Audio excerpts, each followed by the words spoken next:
Welcome back. You wanted to say something before the break. Yes, Judge. I disagree with some of the points because the problem, when you look at your mining charter scorecard, there are 9 elements of the charter. Now, when you look at one aspect of it and then you say the industry has transformed, it is a misrepresentation. For example, we can agree that what has changed is that a few black millionaires and billionaires have come out of the industry in terms of the transformation. But I'm going to the issue of housing and living conditions because that's where we are living in the day in, day out. In the recent mining Lekgotla, a company came up and said, we've invested 300 million into the building of houses. When it was inquired and people from the area which the mine operates, it was conversions of hostels into single-sex units, which did not benefit the employees of that mining company. Do you make a distinction between the platinum sector and other mining sectors, where certainly on the preliminary research I've done seem to indicate that Pityana might well be right? No, not really, because... Why? Because the challenge, in fact, what we are finding is that lack of enforcement of legislation. Because we have... Across the board? Across the board. Mm-hmm. We have determined as the National Union of Mineworkers that the executives within the industry are unwilling to transform. Now, the biggest challenge... What do you conceive... Well, let me press you. What do you mean by transformation here? Adhering to the social and labor plans as described in So what would you like to see happen? We would like to see employees being developed in terms of the human resource development plan. But in certain of the mines that is happening, I'm told. To what extent is it benefiting employees? Because now we are still dealing with retrenchments whereby we have to, as labor, fight for basic portable skills to ensure that employees are employable outside the mining industry. All right. Can I ask you, I mean, what wriggle room do we have in a mining sector which constantly informs me, in wearing a different hat, that they're under serious financial pressure? Well, that is true, and the cost of mining is a lot higher now than it has been. You've got old mines, the stopes are a lot further away from the surface. That's very costly. So if I also just want to make the point. Awfully sorry. Yeah. I want to make the point that the idea of executives being unwilling to transform certainly is not my experience. I sit with executives often, and there's a huge willingness and a huge commitment to transform. Drive down the road to Potchefstroom on your way to Potchefstroom and around about Carltonville.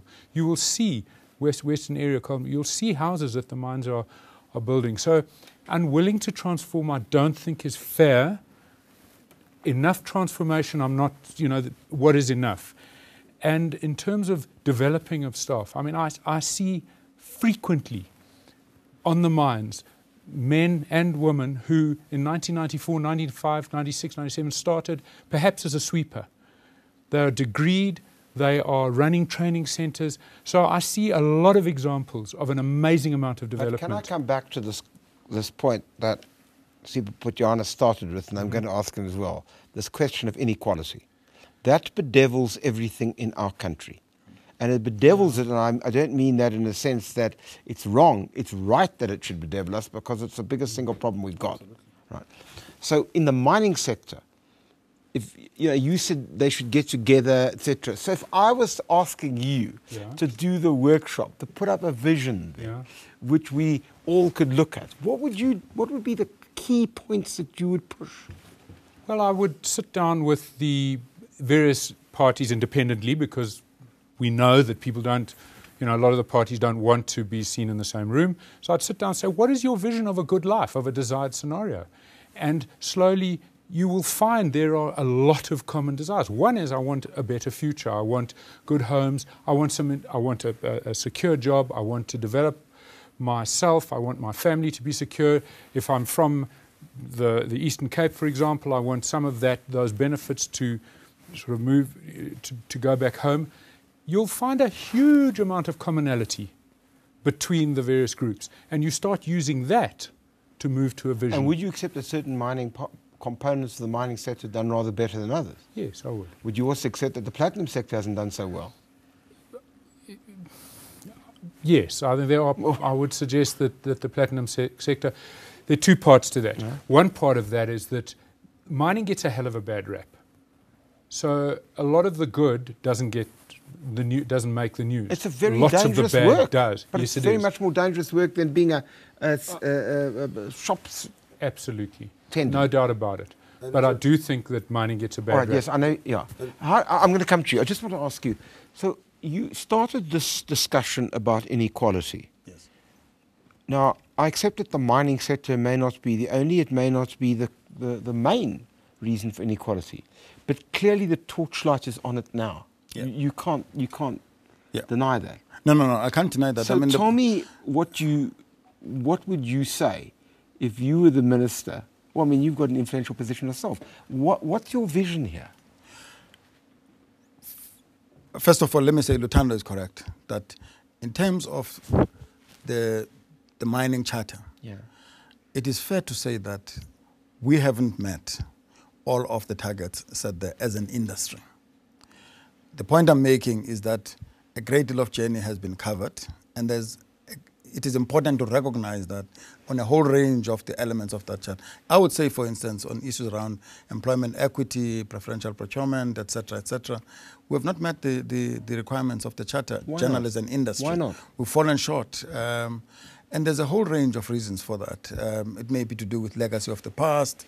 It may be to do with stubbornness in terms of driving that agenda, etc., etc. There's a whole range of issues around that. But the point I'm making is that if you want fundamental transformation of this industry, you have to move, and I'm focusing now at the bottom end, you have to move it from the trajectory of unskilled, cheap labor to skilled, more productive, better waged labor force. Well, that's The changing the recruitment- trajectory of the thing, which is what I started with. Absolutely. So you're not going to effect that transformation unless your recruitment patterns shift from targeting unskilled workforce, training people that are capable of being trained to levels of competency that are similar to those that of people that we're competing with in other countries. So unless you do that, this industry is going to be in serious trouble. So what do you say? Because that's a critical point that's often heard. But Judge, this is why it is unacceptable, because What's unacceptable? Ever since the development of the MPRDA, which all mines, before they mine, they submit a social and labor plan, whereby they put a Form Q in terms of the perceived level of education of employees. What are they going to do before even mining for all new order minings? And the conversions, which were all approved based on the social and labor plans, they had to do that. That was advent from 2004 when the act kicked in. Now we are sitting 10 years later. We are still saying we are moving slow. It is unacceptable because they are non-compliant with those social and labor plans, which each is 5 years, to change the trajectory of the current capacity of All right, workforce. I want to ask you about the structural questions that were raised here by Sipho Pityana. Yes. So people can stay and listen, but we've got to take an ad break first.